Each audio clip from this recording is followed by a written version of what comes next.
there's a biology to this. This is not just, there are distinct biological differences, are there not, in people who have been born without hearing?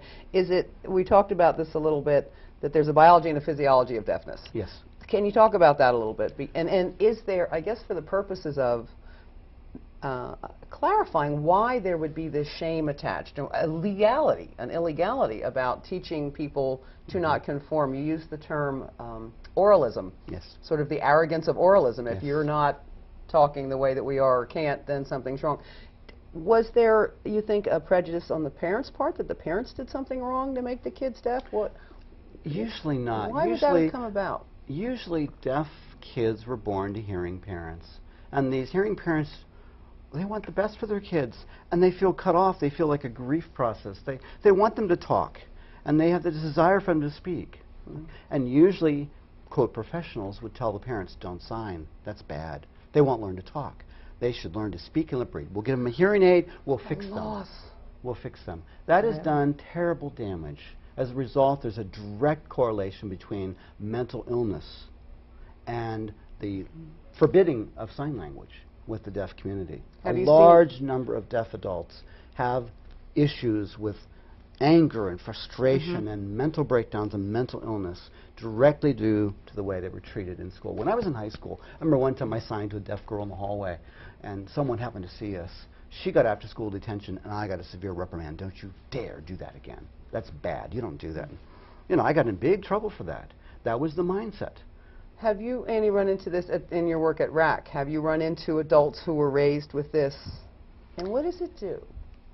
Well, anytime you're made to feel different, or you are made to feel like you don't come up to this predetermined standard, don't you remember it somewhere in your life, you must have had a teacher you didn't like that made you feel like a insignificant person. Oh, absolutely. I mean, it's unfortunate. Well, God, thank I God. was a little uppity, so well, but I know exactly what you're, someone you're supposed to be 99% of the time, it could be a wonderful educational experience.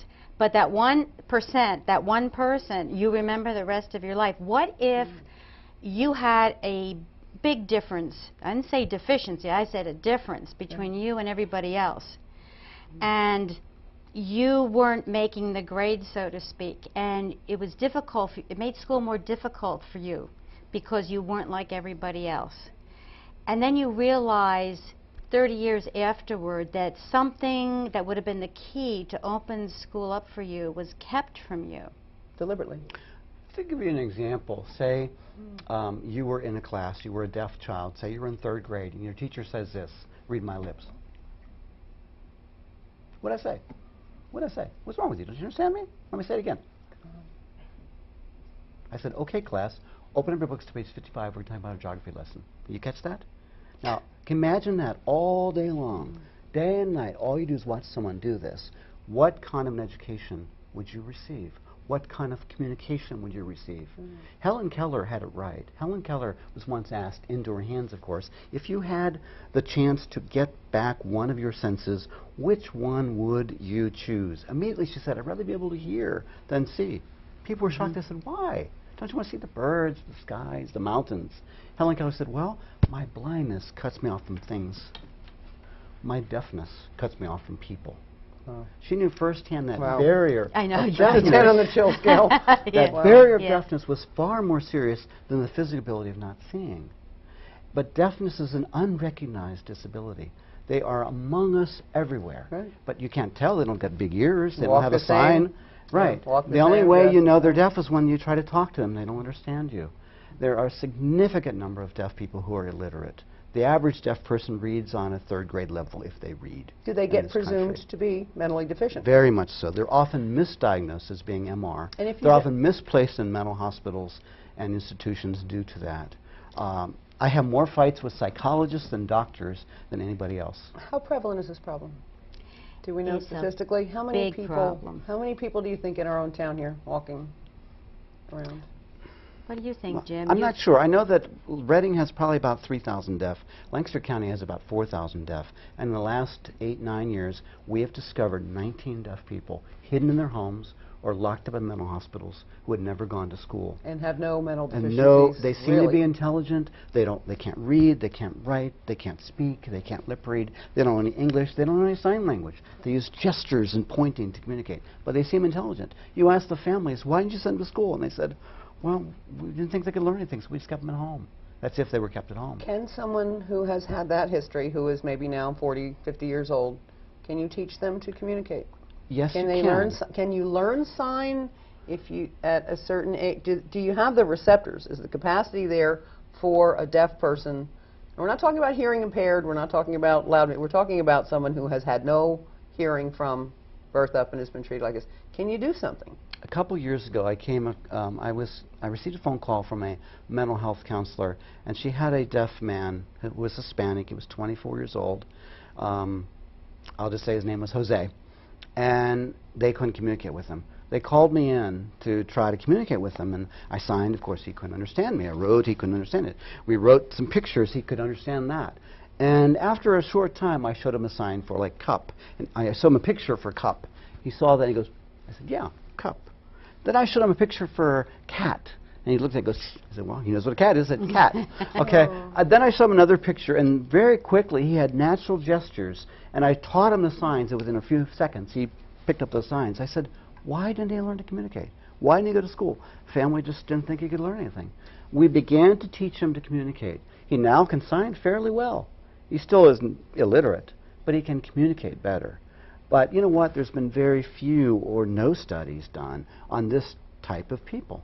There's a significant number of deaf adults who've never had formal education or have had little formal education. But where's the research on? Can they ever get caught up? My feeling is probably not 100%. All those years of damage, emotional, social, linguistic damage, has taken its toll. So will they ever be, quote, normal? No. But can they learn? Can they learn to fit in? Can they learn to do things? Can they learn to have a happy, successful life? Yes. What do you know, Annie, about the resources that are here in Reading? Is there now in your work at RAC? Is there something going on in this town? Yes. That people could get? Because there may be. I mean, we all have had that aunt or that uncle that we have to shout at, you know. So it's a different. What is available here? I mean, this is such a vast topic, and I just want to. In this time, kind of introduce it, see if there are people that are out there that are dealing with this now. If somebody wants to do something in Reading, what kind of resources do we have here? They should call Berks County Deaf and Hard of Hearing immediately. Okay. Okay. We do have a lot of resources, and I think that could make for a whole next show for you to get someone on from there. Great people. Yes. We always hear after the show, there is a call-in number here if you're dealing with this in your own life here. Our call-in number is 610-378-0426. You can also call BCTV there in the book, 610-374-3065. Give a call if this is an issue and it's something you'd like to know more about, because we would like to. This is what BCTV is for, to bring you the kinds of resources here and give rise to these issues. How did this come about? How did you get to be an expert in this? At least, how did you attract the attention of this group, and how did that book come about? Actually, that's a big deal, actually. As someone who writes books and publishes books, that's a big deal. Well, actually, I was kind of dragged into it without much knowledge. I received a call out of the blue from a lady who just got a contract to write a book on sign language. And of course, she knew nothing about sign language, so she was desperate. How'd she get She had her connections, I Okay. guess. So she started calling around, would someone help me? Would someone help me? I don't know a thing about sign language. And finally, someone referred her to me, and she called me, and I was so busy. I don't know, at the time, I was the director of a social service agency that served deaf people with mental health issues, crisis intervention, emergency interpreting services. I was so involved with that. But she talked to me on the phone. She said, oh, it'd be easy. All you have to do is just sit down and just a little bit of your time and give me the information. I'll write all the work. Don't worry. It'd be easy. It won't take a lot of your time, you know. well, and she basically begged me to do this, and I said, okay, and then we'll meet, and before you know it, I got hooked. I really Did you enjoyed enjoy the process of doing that? And she was a wonderful person to work with. It took a year, but it was intense, and it was far more work than I realized. But at the end of the process, I was really pleased because the book has a lot in it about deaf culture that you don't find anywhere in other sign language. Nobody even mentions that. Nobody even mentions that. Deaf culture. Yeah. And that's an important part of the deaf I'll tell you, community. I had as the kids would say, the funnest weekend. Maybe 8 years ago, I went to Long Island.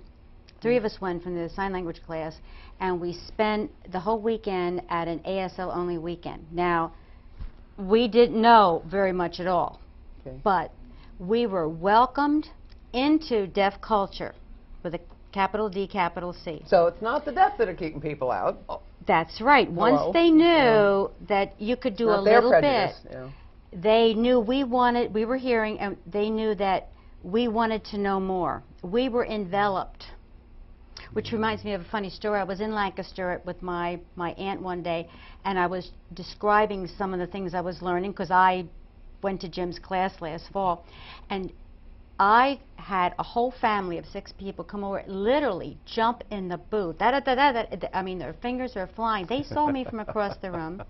They thought it was the cutest thing. How can we help you? Obviously, I needed help. How can we help you? Where are you from? And I'm like, whoa, slow down. There's that great desire to reach out, but hearing people are clueless. How can we help? What would you like people to? One thing I'd like to definitely, again, is reinforce the Berks County Deaf and Hard of Hearing Services. They have a wonderful program. Where are they? A great director. They're in West Lawn. West Lawn. Okay. Great group. So and their everybody could just walk director. in? Can you learn to sign there? Yes, they Can have they give sign you language resources classes. for how to They learn? provide interpreters, emergency interpreting services. They actually called me this morning as I was driving here. They have a need for an emergency interpreter for a deaf-blind person, which I will be doing tomorrow. And they're wonderful, great. And the director herself has parents who are deaf. And so she's what we call a CODA, a child of a deaf adult. So she understands the language. Child of a deaf CODA. adult. She understands the language. She understands the frustrations and the dealings that the deaf often face. And there are a lot of very heavy issues there. People just don't realize the impact of deafness is unlike anything else. I have a deaf friend who was in his 40s now, and he said, you know, I didn't know this was a chair until I was 14 years old. And I said, what? He said, I didn't know this was a chair until I was 14. I said, what do you mean? He said, well, I knew you could do this. And I knew there were similar objects you could do the same thing too. But I didn't know how to name. Someone taught me that word when I was 14, so I knew this was a chair. So you not only have to learn how to what the name is and how to express the name, but what the heck it is. Yeah. And all that language deprivation is the most insidious impact, and is what keeps the deaf from fully fitting into society because of the prejudice they've often felt with not being included. Without going for absolute fluency, couldn't you get proficiency in an intensive weekend kind of course? What I went to wasn't a course. This was a culmination of a whole year of sign language. Okay, so you're at a retreat of sorts. Yeah. And nobody spoke. There were no oralism at all. And wasn't there a penalty if you use your voice, you get charged to fine or something? Yeah, something. But it was funny. It was a cutesy thing, something like that. Yeah. Well, the thing you said earlier about the accents, I'm still not over that. I'm going to think about that. That's going to be with me for the balance of the day. What about, and we have a bilingual community here. If you learn American Sign Language, can you communicate with Hispanic-speaking deaf? Or what? Is there anything that's universal? Is the I love you? Is there anything that is universal, or do you have to relearn it everywhere you? There are some signs that are universal. I believe as of a month or so ago, linguists just documented the 122nd distinct sign language in the world, and there's probably thousands more that just haven't been documented. Is that part of the reason why? I mean, are the efforts to assist the deaf in communication impaired by the fact that there's 40 different languages, 120 or whatever? What happens is the deaf are isolated so much, and so and they're not exposed to other deaf people or other sign languages, so they start to survive. They make up their own gestures. They gesture instinctively. And so that spreads to this area, and that catches on, and then other deaf communities, they pick up their own signs. That's why there's so many different accents. Now it's becoming more standardized in our country because it's become more accepted. Because the deaf have rioted, the deaf have rebelled, the deaf have complained, saying we have a right to our language. Thank God, there's some changes that are happening now. I understand it's still against the law in the state of Tennessee to sign in public. Now, that's what I heard. With everything else that's allowed to go on in Tennessee, are you kidding me? You can get arrested for signing in public. Spend a lot of time. I don't think they enforce that anymore, but it's still in the books. But that in and of itself is an indicator. It wasn't until around 1980 that most states finally began to begrudgingly accept signing in the schools for the deaf. Pennsylvania was a little bit more progressive. I think in the early 70s, like 75 or so, they permitted it, but it was still frowned upon. That's ludicrous. That's still only within the last 30 years. That's right. It's nuts. I told you time was going to go fast. I always tell people they don't need to worry. It goes like a blink of an eye. What do you want people to know the most, Emery? I want them to know that we need people to learn how to sign in education. We need people very badly. RAC has its 4 courses, just to give an example. Berks County Deaf and Hard of Hearing have courses. You have no idea at all how you could reach out to the deaf community and you could help in education, especially special education. Rather than learning from books on your own, you could actually take coursework. Take a course with Jim at RAC. Are you available, by the way? Yes, I think I am. That's the right answer. You will be teaching in the fall for us, as well as Jeanette Boyce, who is deaf herself. You can get a hold of me at the end of the show. There's always a graphic about where you can get a hold of me, and I can always find all of my guests. Here's a challenge, Berks County. I'm going to learn. Would like to learn with a buddy. So if you're out there and you'd like to take this course with me, I'm going to call them. It's something I've wanted to do, and the opportunity presented. We're going to have to go. We will do our best to try and find you. Will you come back and see us again? I would love to. That sounds wonderful, Jim. Thank you so much for coming. Amy, fabulous always. Berks County, listen up. There's a lot going on out there, and please get in touch with us at BCTV if you're interested in this Hard of Hearing. I hope you enjoy the rest of your summer. We're going to be doing some transformative things here. You stop in and see us next month, and we'll tell you all about it. Be well out there. Take care. Bye.